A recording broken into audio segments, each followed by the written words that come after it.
Semuanya, Shalom. tetap semangat ya. Amin. Mungkin dari teman-teman ada yang sudah pernah dengar kesaksian saya sebelumnya di YouTube Agung Worshiper TV, atau mungkin yang sudah pernah ikut di Leaders Camp kemarin tanggal 17-18 Maret 2023. Ada yang mungkin sudah pernah ikut ya, atau mungkin ada yang belum dengar, mungkin ada yang belum dengar ya.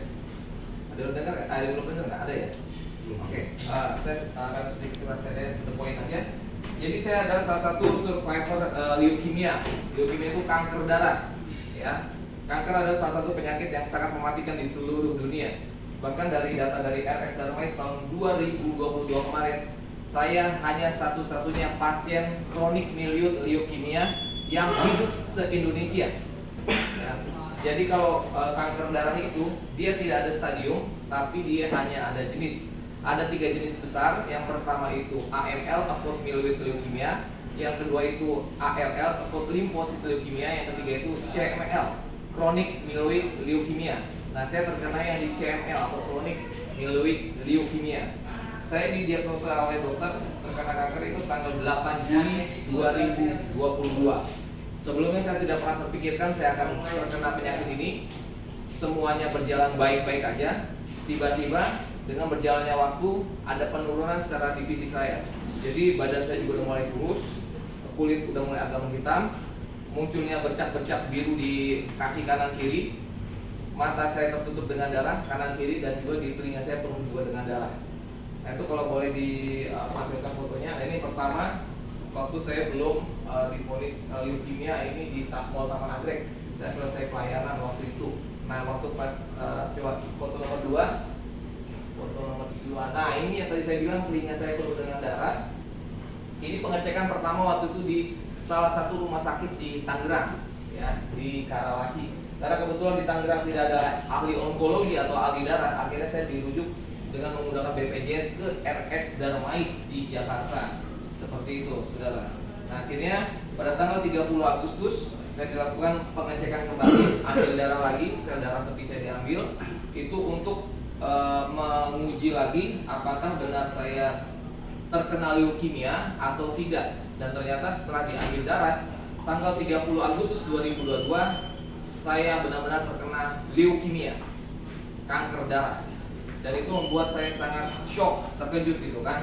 Dan saya percaya kalau ini terjadi dalam hidup saya, itu pasti ada rencana Tuhan yang besar. Amin. Amin. Karena Tuhan nggak pernah iseng-iseng dalam setiap kehidupan kita. Dia akan bertanggung jawab dalam kehidupan kita, gitu.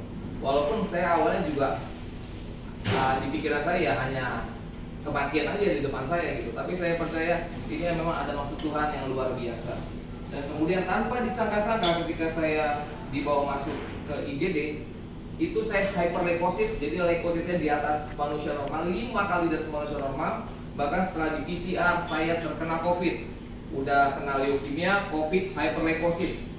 Karena kalau sudah kanker dengan COVID 100% pasti meninggal. Kalau dari data kedokteran, dari analisa kedokteran, hitung-hitungannya dokter ya, itu lewat semua.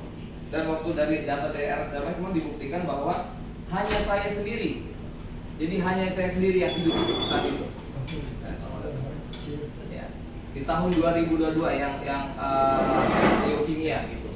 Dan akhirnya waktu pas saya dibawa masuk ke di ruang IGD, itu saya berdoa sama Tuhan. Saya nggak minta kesembuhan dari Tuhan, saya minta doa, Tuhan tolong jangan bikin kepala saya pusing. Yang kedua, jangan bikin saya mual.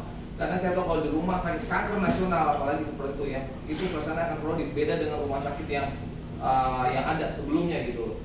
Dan benar, memang tuh pasien yang kanker itu udah cerit-cerit dari ujung-ujung di dalam IGD gitu kan. Dan puji nama Tuhan, saya tuh nggak ada mual, nggak ada pusing sama sekali, makan normal aja seperti biasa. Jadi saya hanya ditransfusi darah waktu itu. Foto selanjutnya. Nah, ini waktu pas sebelum 2 bulan sebelum saya masuk di IGD di ICU. Jadi kemana-mana saya pelayanan itu bawa tabung oksigen. Karena saturasi darah saya udah up and down, dan sewaktu-waktu saya bisa meninggal. Kalau istilah kedokterannya disebut sudden death, kematian tiba-tiba. Terus foto selanjutnya. Iya. Nah, ini yang di Jakarta juga. Ini sama, saya tuh masih bawa tabung oksigen. Foto nomor 5. Nah, ini di ICU, di IGD sorry. Itu saya lagi transfusi darah karena HB saya itu 7,2 gitu. Jadi di bawah manusia normal. dan saya dipakai oksigen yang di hidung. Nah waktu pas saya di IGD, akhirnya karena saya kena COVID, saya dimasukin ke ruang transisi sebelum saya dimasukin ke ruang ICU, di ruang ICU. Dan akhirnya saya mengalami namanya masa kritis. Waktu di ruang ICU, itu foto selanjutnya nomor 6. Nah, itu di ruang ICU. Nah, puji nama Tuhannya waktu saya di ruang ICU, itu banyak yang bertanya kepada saya, kok kamu bisa sih bawa handphone ke ruang ICU, mana ada gitu. Saya udah keliling kemana-mana, itu nggak pernah ditemukan pasien apalagi di ruang ICU itu boleh bawa handphone. Sedangkan handphonenya saya tidak umpetin, saya pegang aja seperti itu kan. Sampai suster itu bantuin saya untuk ngecas handphone gitu. Karena emang ada maksud dan tujuan Tuhan supaya saya bersaksi kepada banyak orang bahwa Tuhan Yesus yang saya sembah dan kita sembah, Dia Tuhan kita yang hidup. Amin. Kuasanya dahulu, sekarang, sampai selamanya tetap sama. Saya udah saksikan ini ke banyak orang, bahkan di luar kekristenan. Saya menyampaikan tentang bagaimana kuasa Tuhan Yesus nyata dalam kehidupan saya dan dalam kehidupan kita semua. Dan kemudian waktu pas tanggal 5 September 2022, itu saya mengalami masa kritis ketika saya diinfus. Ya. Itu karena terjadi pembekuan darah dan saya masih hyperleukosit. Jadi vena saya itu hancur. Ada fotonya itu nomor 7 atau 8 ya? 8. Ada nomornya. Nah itu hancur, habis semua. Seperti dicambuk ya. Sakitnya luar biasa. Jadi sampai ke sini tuh. Ya, karena vena saya hancur, akhirnya saya dibolongin di dada saya sini, tembus sampai ke jantung. Tadi gambar nomor 7. Nah itu tembus sampai ke jantung, sempat pendarahan waktu jam setengah 12 malam. Itu tujuannya sebenarnya untuk kemoterapi yang diinfus seperti itu. Dan waktu pas saya rasakan tanggal 5 September 2022 itu jam setengah 3 pagi tepatnya. Karena saya udah mengalami rasa sakit yang teramat sangat, akhirnya sama suster dikasih painkiller. Dosis 1 nggak mempan, dosis 2 nggak mempan, akhirnya dosis 3 dikasih, paling tinggi itu morfin. Makin tambah sakit. Itu sampai saya gemeteran, udah demam tinggi kan. Dan saya udah nggak sadar akhirnya. Saya sudah melihat dunia di sana, ya saya udah tahu dulu udah di kematian gitu kan. Dan saya udah melihat jelas dunia yang kita tinggalin saat ini gitu. Saya hanya melihat cahaya yang sangat terang itu menghampiri saya gitu. Walaupun di sana kejadian cuma mungkin sekitar beberapa detik gitu ya, tapi di bumi itu udah cukup lama, dari jam setengah 3 pagi, jam 8 pagi itu saya dibangunin sama suster.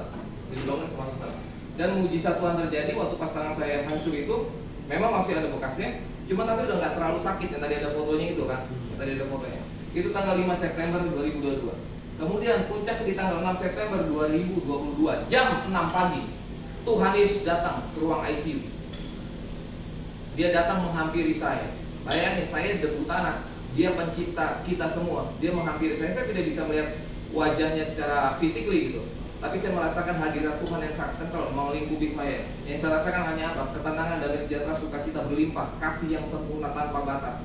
Manifestasinya apa? Saya menangis seperti kayak anak kecil di ruang ICU. Karena ruang ICU itu kan terpisah sendiri-sendiri ya. Satu kamar sendiri itu hanya dibatasi oleh kaca, pintunya sliding, ada kodenya. Yang di samping saya juga kanker kena COVID, sudah meninggal.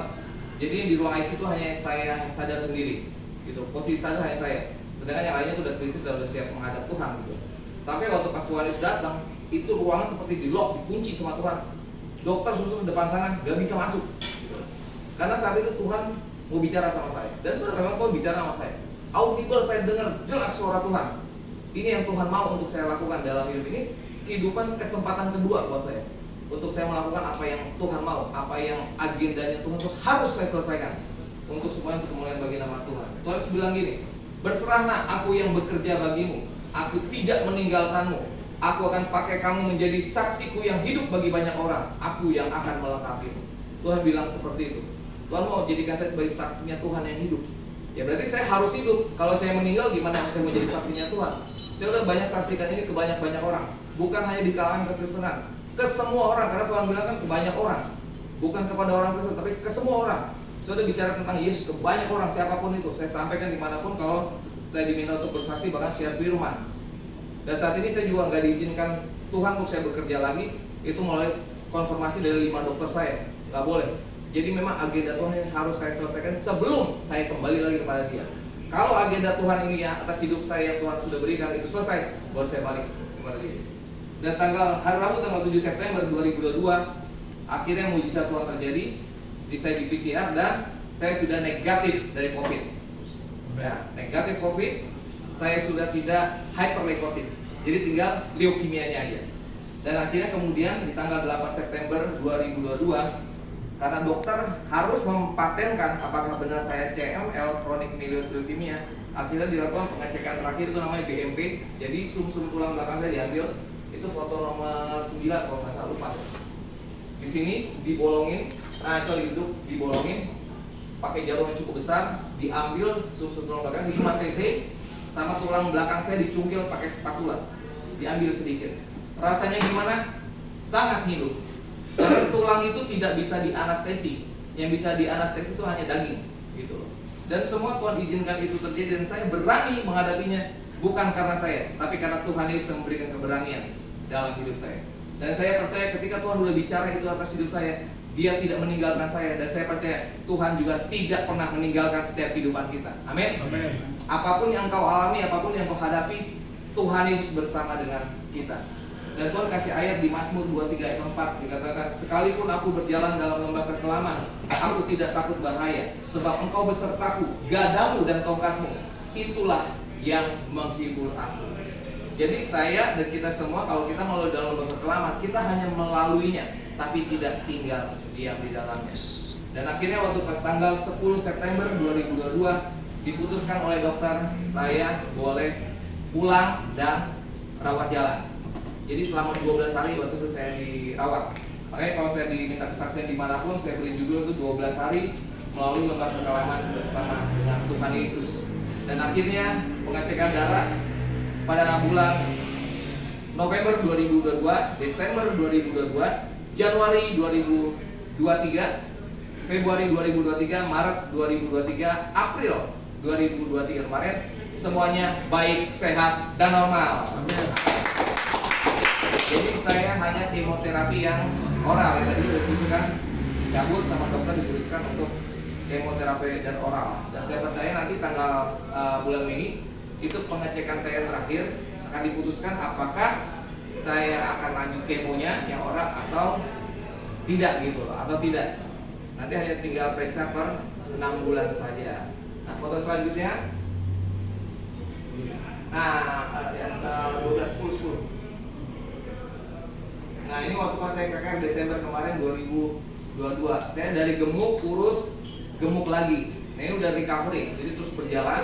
Foto selanjutnya 11. Ya, nah ini tim yang Tuhan izinkan diberikan dalam hidup saya 3 bulan sebelum saya divonis leukemia. Nah, ini udah seperti keluarga saya sendiri, itu ada Joyce, Donald, Andre, sama Phil. Kemanapun kalau saya melayani Tuhan, mereka selalu bersama dengan saya. Gitu. Jadi kemana kota manapun Tuhan bawa kita semua, kita menyampaikan, menyaksikan bahwa Tuhan Yesus yang kita sembah, Dia Tuhan kita yang hidup. Amin. Kuasanya dahulu, sekarang, selama-lamanya tetap sama. Dan kita harus menjadi saksi Tuhan yang hidup. Itu aja kisah dari saya.